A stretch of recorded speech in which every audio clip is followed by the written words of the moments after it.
오늘부터 좀 새롭게 이렇게 되어지는 그 과정이 설교가 됩니다. 이제 오늘 우리가 26장 읽었잖아요.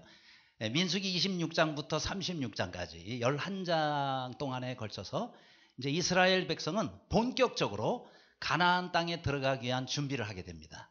그래서 26장부터 36장까지의 내용은 전부 준비에 대한 내용이에요. 어디를 들어간다고요? 가나안 땅, 가나안 땅. 여러분, 우리의 신앙생활은 영적인 광야 생활이다 그랬어요.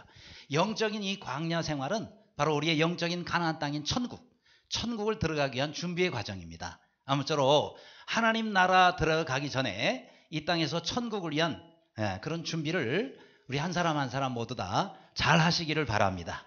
우리 한번 따라 합시다. 천국을 위한 준비를 잘 하며 살겠습니다. 늘 그렇게 하나님 나라 가는 준비를 잘 하시는 여러분들이 되시기를 간절히 바랍니다. 자, 근데 그 준비가 11장에 걸쳐서 많은 내용들이 준비할 것들이 나옵니다. 근데 그 중에 제일 먼저 하나님께서 준비하면서 하라고 하신 말씀, 제일 먼저 하라고 하신 게 뭐냐면 인구 계수입니다. 조금 더 정확하게 얘기하면 전쟁에 나갈 군인들을 계산하는 거예요. 그 당시에 20세 이상의 남자들이 군대를 또 가고 군인으로서 또 그렇게 싸움에 나갔기 때문에 20세 이상의 성인 남자의 수, 이걸 전체를 그렇게 하나님께서 계수하라 그러셨습니다. 그래서 전부 이제 지파별로 몇 명인가 이것을 계산하는 거예요. 이게 사실은 두 번째예요. 그러니까 광야 생활을 출애굽해서 광야 생활을 시작하면서 먼저 그때 계수를 했고, 그 다음 지금이 이제 출애굽 광야 생활 2세대입니다. 2세대라는 것은 그 당시에 20세 처음에 인구 조사할 때 20세 이하였기 때문에 계수에 들어가지 않았던 사람들이에요. 그래서 20세 이상 됐던 사람들이 나중에도 나옵니다만은 불순종해서 그래서 전부 광야에서 다 죽게 됩니다. 여호수아와 갈렙 딱 두 사람만 빼놓고 나머지는 다 죽게 되죠. 그래서 이제 제 2세대가 40년 동안을 지나면서 그들이 자라고 또 태어나고 이렇게 해서 이제 20세 이상이 또 됩니다.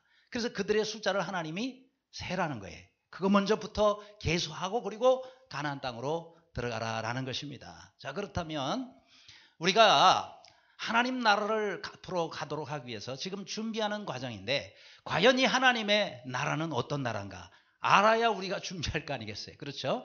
하나님의 나라가 도대체 어떤 나라인가, 또 어떤 원리에 그런 원리를 가지고 있는 나라인가 먼저 우리가 알고 거기에 맞춰서 잘 준비하면 지혜로운 그런 이 땅의 그리스도인의 삶을 우리가 살 수 있을 것입니다. 자, 그러면 어떻게 우리가 하나님 나라를 알아야 될 것인가? 자, 먼저 하나님 나라는 어떤 나라일까요? 첫 번째로 먼저 믿음으로 사는 나라다 그랬어요. 따라 하시기 바랍니다. 하나님 나라는 믿음으로 사는 나라다. 아멘. 그래서 53절입니다. 이 명수대로 이 땅을 나눠주어 기업을 삼게 하라 이렇게 말씀하고 있습니다. 그러니까 여기서 뭐예요? 먼저 잘 세고 그 다음에 계수하는 것입니다. 그러면 여기서 우리가 한 가지 알아야 될 것은 인원수, 각 지파별로 그 다음에 인원수를 세는데 그 다음에 이걸 왜 세는가라는 그 목적이 중요해요. 왜 인원수를 세라 그랬느냐면 앞으로 들어가게 되면 그들이 얻게 될 기업이 있단 말이죠. 각 지파별로 그 다음에 또 가정별로 얻어야 될 땅이 있어요. 그거를 이제 기업이라고 그럽니다. 근데 그 얻을 그 기업을 미리 분배받기 위해서 전부 이렇게 미리 배치를 다 하는 겁니다. 인원수대로. 그렇죠? 그래서 이 숫자를 세라는 거거든요. 근데 여기서 한 가지 우리가 알아야 될 것은, 아니 아직 가나안 땅에 들어가지 않았습니다. 아니 밟아보지도 않았어요. 그리고 그냥 뭐 비어있는 땅에 들어가서 말뚝 꺾고 우리 땅이다 그러는 게 아니고 벌써 성경에도 30명이 넘는 그 가나안 땅에 살고 있는 왕들과 전쟁을 해서 그래서 다 싸워서 전승을 해야, 그렇죠? 만일 백전은 백정백승을 해야 비로소 그 땅을 차지할 수가 있는 거예요. 그런데 아직 발도 밟지 않았는데 벌써 여기서는 땅 분배부터 하고 있다. 이거 너무 성급한 거 아니냐라는 생각을 할 수 있습니다. 그런데 그렇지 않습니다. 왜냐하면 우리가 반드시 기억해야 될 게 하나님이 이 땅을 기업으로 주시겠다고 약속을 하셨습니다. 아멘. 하나님이 약속을 하셨어요. 하나님께서 약속을 하셨기 때문에 이 땅은 우리 거나 마찬가지인 거예요. 왜요? 하나님이 약속하셨는데 어째 하나님이 그것을 허락하시지 않겠느냐 하는 겁니다. 그러니까 이거는요, 여기 나온 대로 이미 얻은 거나 마찬가지예요. 이미 얻은 거나 마찬가지이기 때문에 그것을 지파별로 분배하기 위해서 인원을 계수하라 라는 것입니다. 그렇습니다. 우리가 앞으로 가게 되는 천국은요, 이미 하나님께서 우리에게 약속하셨어요.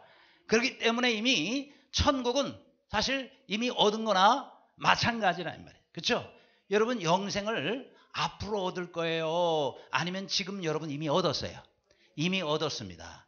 요한복음 5장 24절에 진실로 진실로 너에게는 내 말을 듣고 또 나 보내신 이를 믿는 자는 영생을 얻었고 그랬어요. 지금 내가 가진 거예요. 앞으로 가질 게 아니에요. 그리고 심판에 이르지 아니하나니 사망에서 생명으로 옮겼느니라 그랬어요. 옮겼다라는 건 완료형으로는 이미 옮겨버린 거예요.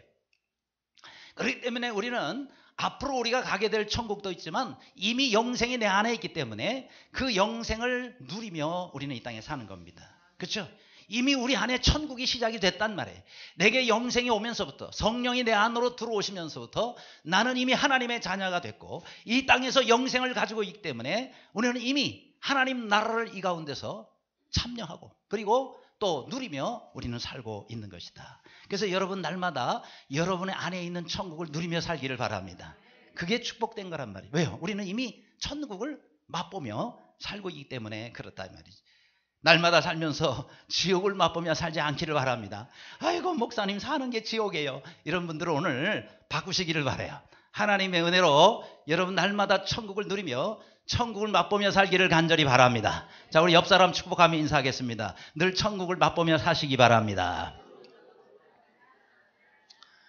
그래요. 우리는 내가 영생이 있다는 사실을 알고 천국이 이미 내 안에 임했다라는 사실을 우리 주님의 말씀처럼 그것을 알 때에 그 천국을 누리며 살 수 있는 것이다 라는 것입니다. 그러려면요 뭐가 있어야 되냐면 믿음이 있어야 돼요. 이 사람들 믿음 가지고 이스라엘 백성들 벌써 땅부터 나누고 있잖아요. 들어가지도 않았는데. 그죠? 싸우기도 전부터 벌써 이미 하나님 주신 거나 마찬가지니까 우리는 이제 나누기만 하면 된다. 이거 믿음 없으면 이렇게 할 수가 없는 거예요. 우리도 하나님이 이런 믿음 가운데 살기를 원합니다. 지금 바른 땅에다가 딛고 살고 있지만 우리의 심령은 늘 하나님 나라에 우리가 거기다가 소망을 두고 사는 것이죠. 그렇죠? 그런 사람이 천국의 삶을 이 땅에서도 살 수 있는 것입니다. 그런데 이런 것을 우리가 누리며 살려면요 믿음이 있어야 된단 말이죠. 여러분 믿음이 날마다 자라시기를 바랍니다. 우리의 믿음이요 깊이 뿌리를 두어야 돼요. 그렇지 않으면 별소리 아닌데 뭔 소리 듣고도 그냥 넘어지고 또 시험 받아서 또 꼬꾸라지고 뭐 나가니 아니니 이렇게 우리의 믿음이 흔들리며 또 약해질 수가 있는 거예요. 그래서 우리의 믿음을 점점 깊이 뿌리를 두어야 되는 것입니다. 여러분 미국에 가면은 나이가 무려 5,000살인 나무가 있어요.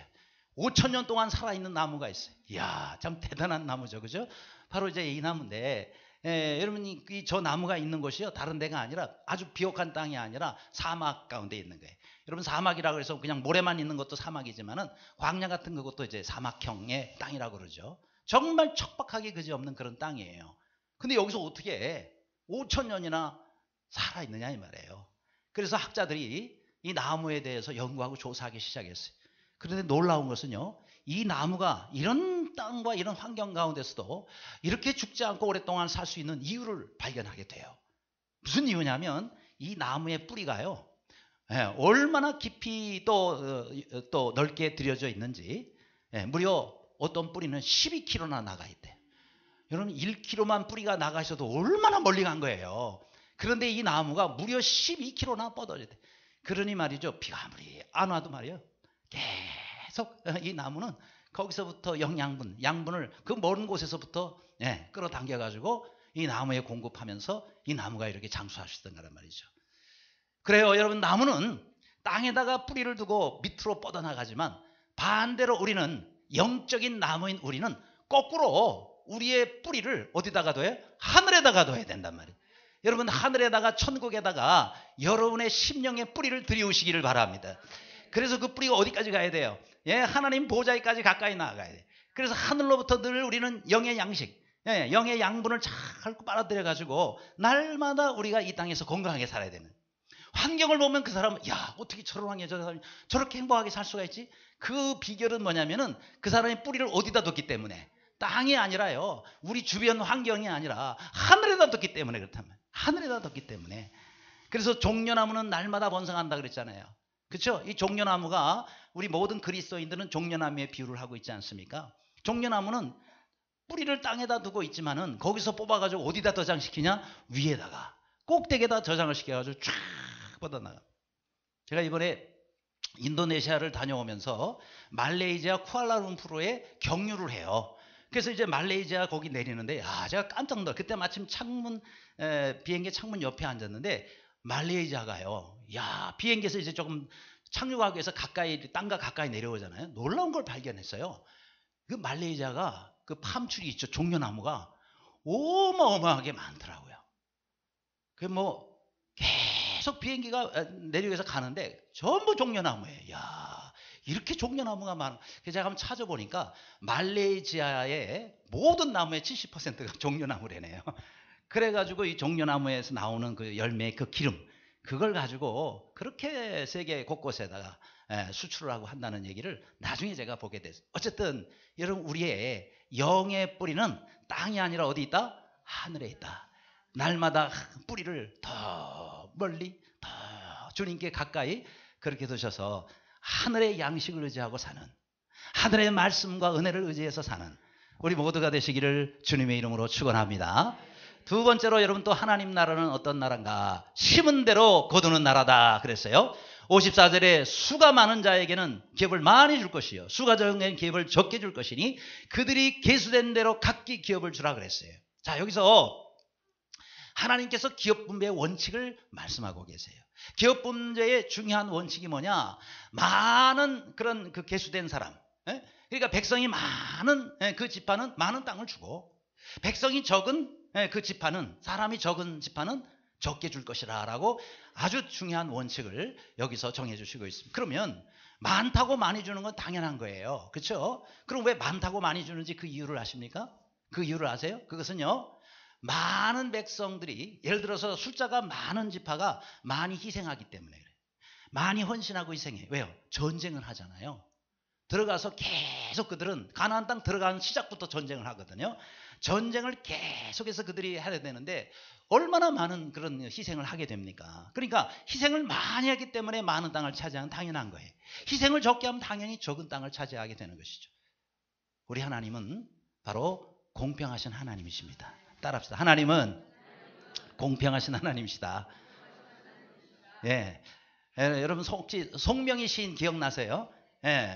아무튼 다 이렇게 모든 게 사지마비가 돼 있고, 그리고 정신도 역시 많이 그렇게 어려움이 있습니다. 그래서 이 송명희 시인 생각하면은 어떻게 참 저런 삶을 살 수 있을까라고 생각을 하는데요. 송명희 시인이 뭐라고 배워? 하나님은 공평하신 하나님이시다. 전에 홍정길 목사님이 그러시더라고요. 송명희 시인이 공평하신 하나님이라고 하면 정말 하나님 공평하신 분이라고. 그렇죠? 송명희 시인이 공평하다 그러면 정말 하나님 공평하신 분이라고. 누가 보더라도 그 사람은 공평하지 않은 것 같은데 공평하다 그래요. 여러분 별로 동의를 안 하시는 것 같은데 그래서 제가 하나 복사를 해왔어요. 송명희 시인이 우리 작사한 그런 노래입니다. 나 가진 재물 없으나, 가사를 나 가진 재물 없으나, 나 남이 가진 지식 없으나, 나 남에게 있는 건강 있지 않으나, 나 남이 없는 거 있으니, 나 남이 못 본 것을 보았고, 남이 듣지 못한 음성 들었고, 남이 받지 못한 사랑 받았고, 남이 모르는 것 깨달았네. 공평하신 하나님이, 나 남이 가진 건 나 없지만 공평하신 하나님이 나 남이 없는 것 갖게 하셨네. 할렐루야. 그래요, 우리 하나님 정말 공평하신 하나님이에요. 제가 지난주간 나온 기독신문을 어제 보니까 거기에 이렇게 새로 나온 신간이라고 책 선전이 나오더라고요. 책 제목이 불공평한 세상에서 공평하신 하나님, 그게 책 제목이에요. 강하령이라는 목사님이 지으셨다. 아직 저는 그 책 안 읽어봤어요. 근데 제목을 보니까 안 읽어도 내용 되게 알겠죠, 그죠? 하나님 어떤 분이시라고요? 공평하신 하나님. 불공평한 세상에 공평하신 하나님, 그죠? 우리 하나님은 정말 공평하신 하나님이에요. 그래서 여러분 성경에는요, 성경의 원리가 뭐냐? 심은 대로 거두는 원리예요. 예? 성경의 원리는 뭐예요? 심은 대로 거두는 원리예요. 그래서 우리가 뭘 심느냐가 참 중요합니다. 콩을 심으면 콩나무, 팥을 심으면 팥나무는, 이게 세상의 원리가 하나님 나라의 원리하고 똑같아요. 왜요? 하나님께서 만든 세상이시니까. 그래서 우리는 정말 이 땅 가운데 좋은 걸 심어야 됩니다. 아멘. 그래야 우리가 좋은 것을 얻죠. 악을 심으면 악이 나올 수밖에 없어요. 선을 심으면 선이 나오는 거예요. 그런데 하나님께서는 하나 심으면 하나를 거두게 하시는 아니에요. 하나 심으면은 뭐 100배, 30배, 60배, 100배 결실을 거둔다 그러지 않았습니까? 그러니까 많이 심을수록 나중에 헤아릴 수 없을 정도로 하나님께서 흔들어 누르고 흔들어 넘치도록 하여 너에게 안겨주리라. 그렇게 약속하셨습니다. 이번에 제가 다녀온 그 인도네시아 하나님 은혜 가운데 잘 마쳤습니다. 특별히 이번에 그 갔던 건 작년에 재작년에 또 두 번 제가 갔던 곳인데 바로 스마트라 섬의 메단이라는 곳이 있습니다. 그 메단이라는 곳에서 이제 제자훈련 과정을 다 했는데 많은 교회들이 이렇게 벌써 제자훈련과 멘토링을 계속 적용해가지고 맺히고 있는 열매들을 계속 간증했어요. 너무 감사하더라고요. 그리고 이번 그 제가 강의할 때에 참석하신 분들 가운데 신학교 학장님들이 4분이나 참석을 하셨어요. 처음 참석하셨는데 소문이 하도 이렇게 나가지고 그 소문을 듣고 왔다는 거예요. 그래서 좀 우리 신학교에 와서도 좀 강의해 줄 수 없습니까? 그런 부탁들을 받게 됐는데 그때에 그 강의에 또 한 분이 참석을 하셨어요. 그분이 누구냐면 지난번 제가 1월 달에 갔어요. 지난 1월 달에 저쪽 그 자바 섬에 거기에 솔로라는 지역에 제가 갔었잖아요. 근데 그 솔로라는 지역의 그 모든 집회를 주관하셨던 교회가 큰은혜 교회예요. 근데 큰은혜 교회의 담임 목사님이 이번에 참석을 한 거예요. 일부러 비행기 타고 제가 강의한 데 와서 이번에 전체 강의를 1시간도 안 다 들으셨어요. 그런데 그분 성함이 크리스 목사님이세요. 네, 조금 전에 아까 전 그림을 한번 좀 보여주시죠. 네, 요 전 그림. 네. 요게 바로 이제 제가 찍은 사진인데 그 저쪽에 그 큰은혜 교회에 아까 크리스 목사님 심무하시는 교회예요. 그 교회인데 한 교인이 1,500명에서 한 2,000명 정도 출석한다 그러더라고요. 근데 이 교회를 제가 지금 보여드리는 이유는 이분이 이렇게 저하고 이번에 그 세미나 때 이렇게 식사를 하는데 그런 간증을 하시는 거예요. 본인이 그 솔로라는 지역 거기가요 인도네시아 전체에서 테러가 가장 심하고 많이 나는 곳이래요. 저는 그런 것도 모르고 갔잖아요 이번에. 안 그래서 더 좀 조심하고 갔을 텐데 가장 심한 데가 솔로라는 거예요. 근데 거기에서 이분이 처음에 목회를 시작하고 한참 교회가 부흥해 가고 있는데 인도네시아 사람들은 참 많은 사람들이 오토바이를 타고 다닙니다. 자동차가 한 3대면은요 오토바이는 10대 이상 그렇게 길거리에 많은 오토바이들이 다녀요. 그런데 이 크리스 목사님이 전에 얘기했죠. 그 지금 현재 대통령 인도네시아 대통령 작년 8월에 또 우리나라에 오셨더라고요. 9월에. 그런데 이분이 성함이 조코이 대통령. 저는 인도네시아도 조씨가 있다는 걸 이번에 처음 알았어요. 그런데 이 조코이 대통령이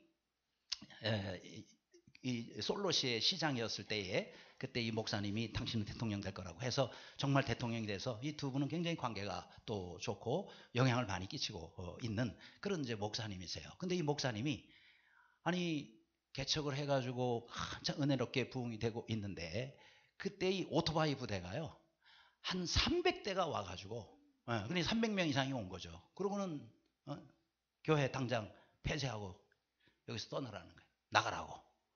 나가라고. 안 나가면 폭파시켜 버리겠다고. 이게 지금 이슬람 최대 국가니까 이슬람 사람들이 와가지고 교회 내쫓으려고 하는 그런 지금 상황이 되게 된 거예요. 야, 그 목사님 얼마나 참 마음이 힘들겠어요. 하나님 앞에 간절히 기도를 하고 있는데 기적이 일어났어요. 동네 사람들이 다 나와가지고요. 교회도 안 다니는 사람들인데 동네 사람들이 다 모여가지고 당신들이 나가라고 그러면서 오토바이 부대 테러하려고 하는 그 부대를 다 내쫓아 버린 거예요. 다 내쫓아 나가라. 안 그러면 죽이겠다고 그러면서 칼 들고 막 와가지고 그래. 그런데 나중에 알고 보니까 왜 교회도 안 다니는 동네 사람들이 우리 교회를 이렇게 지켜줬는가. 그 나중에 알아보니까 이 목사님이 거기 가서 그 지역사회에 너무 우물이 없어가지고 물 제공이 안 되는 거예요. 수도가 없었었나 보죠, 당시에. 그래가지고 이 교회가요, 곳곳에다가 우물들을 파줬대요, 동네에. 뿐만 아니라 또 도로가 제대로 안 돼 있을 거 아니에요. 예? 그러니까 도로를 다 교회 재정을 들여가지고 도로를 다 닦아준 거예요. 그럼 여러분, 우리 지역에 사는 사람들이 물 없는데 우물 파주죠. 그 다음에 또 도로 놔주죠. 얼마나 고마웠겠어요. 늘 고마운 마음을 갖고 있는데 이상한 사람들이 와가지고 교회 나가라 그러니 이거 우리 교회가 우리가 지켜야 된다, 이 교회. 그래가지고 이 사람들이 다 내쫓은 거예요. 할렐루야. 여러분, 이렇게 정말 우리가 잘 심는 게 참 중요합니다. 교회도요, 잘 심어야 돼요. 교회가 지역사회를 위해서 잘 심어야 나중에 좋은 것을 우리가 열매를 거둘 수가 있는 겁니다. 더군다나 전도를 또 우리가 많이 해야 되잖아요. 전도를 하는데 안 심고 어떻게 좋은 열매를 거두겠느냐라는 겁니다. 여러분, 이번 주가 3월 1일이에요. 이번 주에 금요일 날이 3월 1일입니다. 자, 이 3월 1일은 우리가 알듯이 지금 100주년이에요. 1919년 3월 1일 날 대한독립 만세 하면서 그렇게 만세 운동을 부르다가 5만 명 이상 죽었잖아요. 그런데 이제 여기서 왼쪽에서 두 번째 있는 분이 바로 아까 말씀드린 크리스 목사님이에요. 그 크리스 목사님인데 이분이 이번 11월 4일 날 그 교회 지도자들 20명을 함께 우리 교회에 오십니다. 이분이 이제 주일날을 우리 교회에서 같이 보내게 될 텐데 그때 설교를 하시게 될지 간증을 해야 될지 그건 모르겠어요. 그러나 아무튼 이번에 이제 오시게 되는데 그때 우리 또 한번 은혜를 받도록 하죠. 그런데 다음을 이제 보여주시죠. 자, 우리가 이제 일본 많이 생각하지 않을 수가 없는데 역시 심은 대로 거둔 일본입니다. 왜냐? 우리나라가 1945년 8월 15일 날 독립이 돼요. 해방이 됩니다.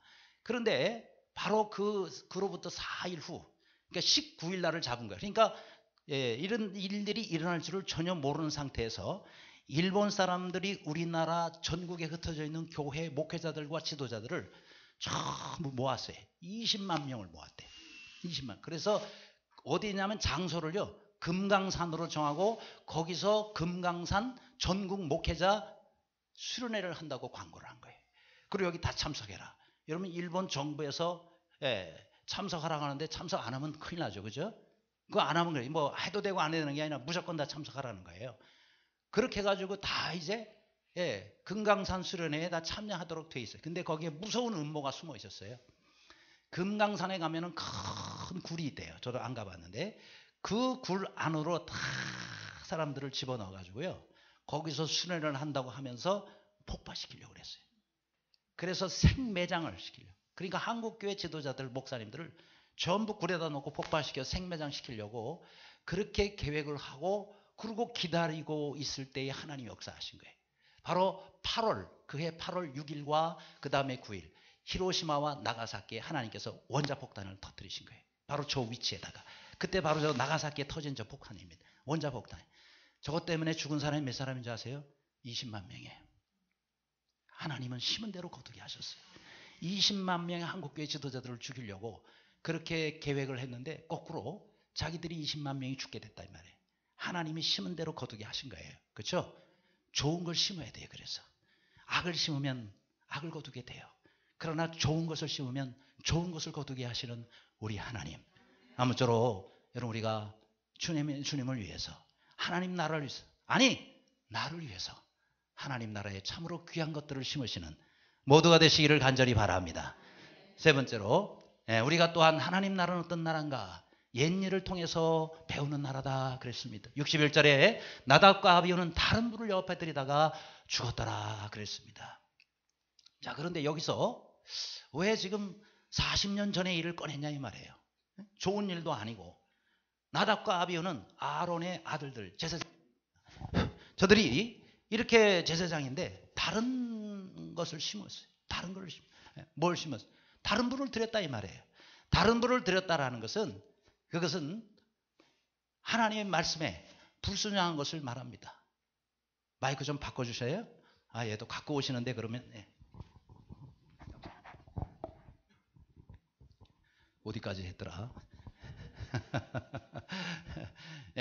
그래서 지금 레위인들 계수한 거를 이렇게 언급을 하면서 그때 왜 하필이면 나답과 아비후에 이렇게 죽은 사건이 여기서 갑자기 나오냐 이 말이에요. 이거는 다른 게 아니라 하나님의 말씀을 불순종하는 자들에 대해서 하나님께서 어떻게 하시는지를 보여주시는 거예요. 다른 말로 하면 하나님의 말씀을 불순종하는 자들에 대한 경고입니다. 그렇죠? 하나님 말씀에 가나안 땅에 들어가서 하나님 말씀에 순종하며 살아야 되잖아요. 그런데 불순종한 사람이 또 얼마든지 나올 수가 있습니다. 그래서 그들에 대한 경고로 하나님께서 절대적으로 너희들이 들어가면 순종하라. 하나님 말씀에 순종하라. 이것을 알려주시기 위해서 뭐예요? 이렇게 이 내용을 하나님께서 말씀하신 것이다 라는 겁니다. 그렇습니다. 여러분, 우리가 하나님 앞에서 우리가 알아야 될 것은 이렇게 우리의 과거의 일을 통해서 우리는 늘 새롭게 배워야 가야 된다는 거예요. 그렇죠? 우리는 지나간 역사 잊어버리면 안 됩니다. 항상 기억해야 돼요. 또 성경은 하나님께서 하나님을 믿는 이스라엘 백성들, 또 믿음의 사람들에 대한 많은 그런 예들을 우리에게 보여주시는 거예요. 뭐 때문에? 우리를 위해서. 그렇죠? 하나님의 말씀 잘 순종하며 사는 그 사람들에 대해서 우리 하나님께서 어떤 은혜를 베푸시는가, 불순종한 자들에서 하나님께서 어떤 형벌을 내리시는가, 그걸 통해서 배우라는 거예요. 그래서 과거 일을 우리에게 허락하신다라는 것입니다. 그래서 이 모든 일들이 우리에게 뭐예요? 거울이 되는 거죠. 그렇죠? 말씀을 보면 고린도서 10장 10절과 11절 우리 다 같이 이 말씀을 읽겠습니다. 시작. 너희 중에 어떤 일은 원망하다가 멸망시키는 자에게 멸망하였나니 너희는 저희와 같이 원망하지 말라. 저희에게 당한 이런 일이 거울이 되고 또한 말세를 만난 우리의 경계로 기록하였느니라 그랬습니다. 이게 개역 한글 성경의 말씀인데요. 거울이 된다 그랬어요. 그래서 우리는 아침에 나오면서 늘 거울을 보잖아요. 그렇죠? 거울 보고 그리고 옷 매무새 그 다음에 또 여러 가지 뭐 여성들은 또 화장도 하고 그렇게 나옵니다. 자꾸 거울을 이렇게 우리가 보는 것처럼 하나님의 말씀이 우리의 거울이 되고요. 또 우리가 과거에 일어났던 일들이 이게 다 거울이 되는 거예요. 그래서 한 번만 보고 말지 말고 계속해서 보면서 아, 내가 이게 잘못됐구나. 아, 내가 이거 고쳐야지. 아, 내가 이렇게 살아야지. 그래서 늘 거울을 보는 사람이 지혜로운 사람이에요. 그런 사람들이 바로 우리 하나님께서 주신 은혜에 그러한 삶을 살 수가 있게 되는 것이다 라는 것입니다. 그래요. 여러분 혹시 구세군이라고 아시죠? 구세군은 우리 개신교의 한 그런 또 분파입니다. 이단이 아니에요. 구세군은 이단이 아니에요. 거기에 여러 개신교의 여러 우리 교단들이 있잖아요. 종파가. 그 가운데 하나입니다. 근데 이 구세군을 제일 먼저 시작한 사람이 바로 윌리엄 부스, 그 다음에 이 캐더린 부스, 이 부부에 의해서 구세군이 시작이 됐어요. 근데 이 두 사람에게는 8명의 자녀가 있었습니다. 자녀가 8명인데 그 8명의 자녀가 참 놀랍게도 전부 하나님 앞에 귀하게 헌신하고 정말 놀랍도록 그렇게 하나님께 쓰임받는 그런 8명의 자녀가 다 된 거예요. 하나도 빠짐없이. 한둘만 그렇게 살아도 참 감사한 일인데 8명의 자녀가 다 그렇게 사니 얼마나 감사해요. 근데 이렇게 이 자녀교를 이렇게 자란 배경에는 바로 누구보다도 여기에 나오는 캐더린 부스라는 그 아내의 그런 교육 때문입니다. 이분의 대원칙이 있어요. 누가 질문해요.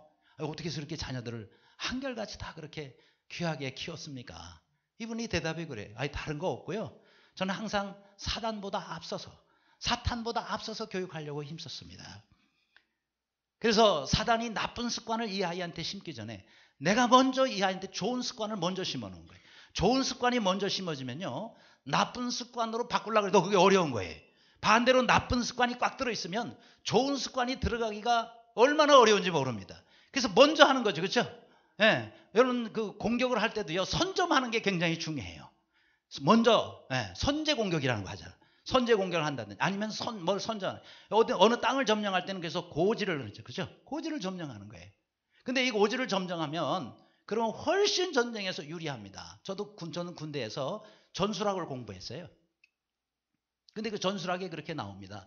먼저 고지를 점령하고 있으면요, 거기하고 싸우려고 그러면은 똑같은 대등한 상태에서 싸우려면은 적어도 3배는 그 고지를 공격하는 사람이 3배는 모든 군사력이나 또 무기나 이런 걸 갖춰야 된다는. 그러니까 3배는 많이 가지고 있어야 대등한 싸움이 비로소 된다는 거예요. 그렇지 않으면은 이 고지를 점령하는 그 군대에게 이길 수가 없다는 거죠. 그러니까 그만큼 고지를 점령하는 것이 유리한 것입니다. 마찬가지로 우리는 사단과 영적 전쟁 가운데 있는 사람들이. 그럼 우리가 어떻게 해야 돼요? 먼저 선점해야 돼요. 습관도 먼저 좋은 습관을 먼저 들여놓는 게 굉장히 중요하다. 우리 특히 자녀들에게. 그 다음 사단이 나쁜 생각을 넣기 전에 먼저 하나님의 좋은 생각 그거를 넣도록 잘 가르쳤다는 거예요. 사단이 가르치기 전에 내가 먼저 가르쳐서 이 자녀에게 언제나 나쁜 생각이 아니라 하나님의 생각을 할 수 있도록 또 나쁜 지혜가 아니라 또 좋은 하나님의 지혜를 먼저 가질 수 있도록 그렇게 심었다는 거예요. 좋은 생각을 갖고 하나님이 기뻐하시는 생각을 가질 수 있도록. 그래서 우리가 어떻게 우리 자녀들을 교육하느냐 할 때 다음에 하지 갈수록 여러분 더 어렵다는 걸 알아야 돼요. 왜요? 이미 안 좋은 습관이 꽉 들어차버리면요. 좋은 습관으로 바뀌기가 얼마나 어려운지 몰라요. 뭐 한두 번 들어가도 절대 바뀌지는 않아요. 그렇기 때문에 특히 우리 자녀들 어릴 때 좋은 습관을 먼저 심어주고 좋은 습관으로 먼저 교육하는 그런 우리 부모님들이 되시기를 간절히 바랍니다. 그래요. 여러분 우리 성경에도 나오잖아요. 요게벳. 이 요게벳은 모세의 어머니입니다. 그래서 모세를 더 이상 키울 수가 없어서 우리 지난주에 우리 특송할 때 나온 것처럼 나일강에 띄어보내지 않습니까? 하나님께서 계획하셨죠. 바로의 공주가 발견하고 키우려고 보니까 젖이 안 나오네. 애가 어린데 어떻게 젖으로 키워야 되나. 그래서 유모를 찾는데 마침 옆에 있던 누이가 아이 나 젖을 잘 나오는 애 잘 키우는 그런 분을 제가 유모를 알고 있는 그분을 얼른 좀 모시고 오라고. 요게 자기 어머니 데려간 거예요. 그렇죠? 그러니까 어머니가 키우니 얼마나 좋겠어요. 잘 키우는 것도 더 중요한 건 뭐예요? 이 아이에게 하나님을 심어준 겁니다. 애국 궁궐에 가서 당시 세계 최고의 교육을 받기 이전에 먼저 하나님에 대해서 이 아이가 마음속에 생각하고 받아들일 수 있게끔 계속해서 하나님에 대해서 먼저 심어줬단 말이죠. 그래서 이 모세는 평생 하나님을 떠나지 아니하고 하나님을 위해서 위대하게 쓰임받을 수 있는 그런 사람이 된 거죠. 그렇죠? 사무엘도요. 그 한나가 얼마나 어렵게 기도해서 얻은 자녀입니까? 그래서 하나님 앞에 드리잖아요. 어릴 때 어디서 자라요? 성전에서 자라는 거예요. 늘 보고 듣는 게 하나님 말씀이고 그리고 하나님과 관련된 것입니다. 그래서 사무엘은 한 나라를 살리고 그리고 왕권으로 이 나라가 이렇게 하는데 다리 역할을 했던 아주 훌륭한 그런 또 선지자요, 제사장이요, 또 사사가 된 거 아니겠습니까? 그래요. 우리가 시작을 어떻게 하느냐가 참 중요해요. 먼저 내가 어떤 습관을 들이느냐 참 중요해요. 아무쪼록 우리는 사단보다 앞서서 좋은 것들을 먼저 선점하고 그렇게 해서 늘 사단과의 싸움에서 승리하는 우리의 가정이 되시기를 주님의 이름으로 축원합니다. 끝으로 여러분 우리 하나님 나라는 어떤 나라입니까? 축복과 저주로 갈라지는 나라다 그랬어요. 65절에 이는 여호와께서 그들에게 말씀하시기를 그들이 반드시 광야에서 죽으려 하셨습니다. 이러므로 여분네 아들 갈렙과 눈의 아들 여호사 외에는 한 사람도 남지 아니하였더라. 아까 한 말씀이죠. 이 두 사람 그러니까 광야 생활을 했던 1세대가 있잖아요. 처음에 나올 때 20세 이상이 됐던 그 1세대 그들은 불순종하는 거예요. 하나님의 말씀대로 순종하지를 못했어요. 그들은 다 광야에서 하나님 말씀대로 죽어요. 그러나 하나님 말씀을 순종했던 여호수아 갈렙 다 이 두 사람만 광야 2세대 사람들을 이끌고 가나안 땅으로 들어갈 수 있게 된 것이다. 그래서 우리가 하나님 나라는 어떤 나라인가? 축복과 저주가 선포된 나라예요. 무슨 얘기냐? 여러분 이스라엘 백성들이 가나안 땅에 들어갔다고 다 잘 되는 게 아닙니다. 다 하나님 복을 받는 게 아닙니다. 가나안 땅에 들어가잖아요. 그때부터 시작이에요. 왜요? 축복이 갈라지게 돼 있어요. 축복이 둘로 갈라져요. 무슨 얘기냐? 우리 하나님께서는 가나안 땅에 들어가는 이스라엘 백성들을 향해서 두 가지를 선포합니다. 하나는 축복을 선포하고요. 하나는 저주를 선포하셨어요. 그래서 하나님 말씀에 순종하는 자는 축복의 길을 가게 돼요. 하나님 말씀 불순종하는 자는 저주의 길로 가게 돼요. 저는 참 이런 생각이 들어요. 아니 하나님께서 왜 저주를 선포하셨을까? 잘하는 사람만 축복을 받게 하고 그리고 불순종하는 사람은 그냥 그대로 놔두시지. 왜 그들을 저주하셨을까? 라는 생각을 제가 이번에 말씀 준비하면서 하게 됐습니다. 제가 얻은 결론이 뭔지 아세요? 그렇게 하나님은 우리가 불순종의 길로 가기를 원치 않으시는 거예요. 근처도 가지 말고 정말 하나님의 백성은 단 한 사람이라도 이 축복의 길에서 제외되는 사람이 없기를 하나님이 원하시. 그래서 하나님이 저주를 선포해 놓으시. 왜요? 절대로 가지 말아라 그거예요. 그렇죠? 뭐 아무 일 없으면 그냥 여기 있지 뭐 이럴 사람들이 많기 때문에 난 축복 싫다니까 그러면서 그냥 있는 사람들이 있을 수 있기 때문에 너희가 축복의 길로 가지 아니하면 안 되기 때문에 다 축복의 길로 가기를 하나님이 원하시기 때문에 그래서 하나님께서는 불순종하는 자들에 대해서 저주를 선포해 놓으신 거예요. 이 두 가지가 다 선포가 된 겁니다. 그래서 이스라엘 백성들은 이제 선택을 해야 된 거죠. 그렇죠? 그러면 광야 생활을 시작하면서 벌써 이들은 이런 맛을 보게 돼요. 체험하게 돼요. 뭐예요? 12명의 정탐꾼입니다. 12명의 정탐꾼들에게 모세가 정탐을 명해요. 가나안 땅 정탐을 하잖아요. 광야 생활 처음입니다. 첫 번째 이들이 벌써 정탐을 가게 되죠. 그런데 10명은 하나님 말씀에 불순종해서 그래서 못 들어간다. 땅은 좋긴 좋은데 못 들어간다. 그리고 실제 가보니까 좋지도 않아. 이러면서 못 들어가게 하는 거예요. 하나님께서 복된 그 땅을 저들은 악평을 하죠. 그 다음에 불순종하게 봐요. 백성들이 여기서 다 애굽으로 돌아가요. 우리 이제 못 간다. 애굽으로 돌아가죠. 그래서 그들이 다 하나님의 불순종의 저주 가운데 처하게 된 거예요. 그렇죠? 그러니까 우리가 하나님이 말씀하셨으면 아멘하고 하나님 말씀하셨으면 순종하시기를 바랍니다. 그거 외에는 선택이 없다는 걸 알아야 돼요. 정말 우리 축복은요 선택의 문제예요. 저주의 길을 선택할 수도 있고요. 축복의 길을 선택할 수도 있어요. 우리가 아침마다 나오면서 하루에도 수많은 선택을 하게 돼요. 저도 오늘 아침에 나오면서 이 넥타이를 선택할 때 고민을 많이 했네. 이 넥타이를 선택할 때 파란 걸 할 것인가? 또 무슨 색깔을 할 것인가? 물론 항상 결론은 제 아내가 선택해 준 거를 메고 오지만 제 아내가 선택 안 해줄 때는 제가 은사가 없어요. 저는 몸에 어울리는 거를 이렇게 고르는 은사가 저는 없어요.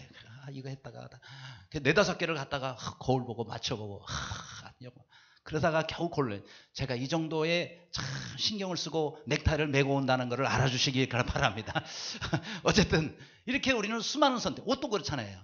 옷도 뭐 옛날에야 뭐 없으니까 아무거나 그냥 있는 거 걸치고 나가면 되지만 요즘 옷장을 열어보면 그래도 몇 벌이 있으니까 오늘 요거 해야 돼요.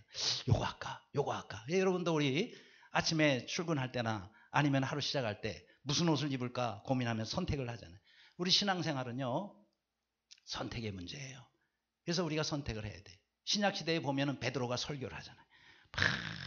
백성들을 향해 설교를 할 때 그때에 그들이 마음이 찔려. 마음이 찔려. 그래서 그 다음에 어찌할꼬 우리가 어찌하면 좋겠습니까? 주 예수 그리스도를 믿으라. 그래서 그 사람들이 다 예수님 믿고 하나님 백성 되잖아요. 그래서 하루에 3,000명이 회심해서 돌아오고 하루에 어떤 데 5,000명이 회심해서 돌아옵니다. 그죠?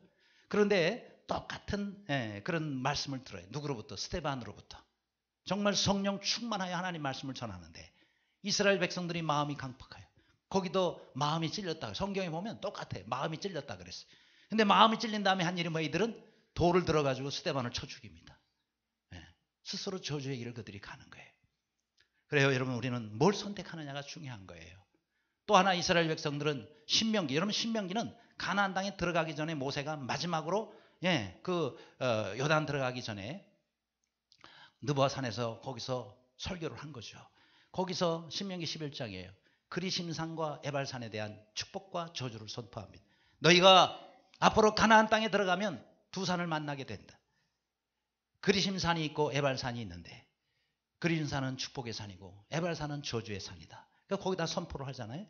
그래서 여호수아 장군이 이끌고 그리고 이제 저들이 다 정복전쟁을 끝나고 땅을 분배를 받기 전에 저 산으로 갑니다. 다 모여서 그 다음에 이 축복의 그리심산에 12지파니까 12지파의 6지파의 리더들 6명을 산으로 그리심산으로 올라가게 해요.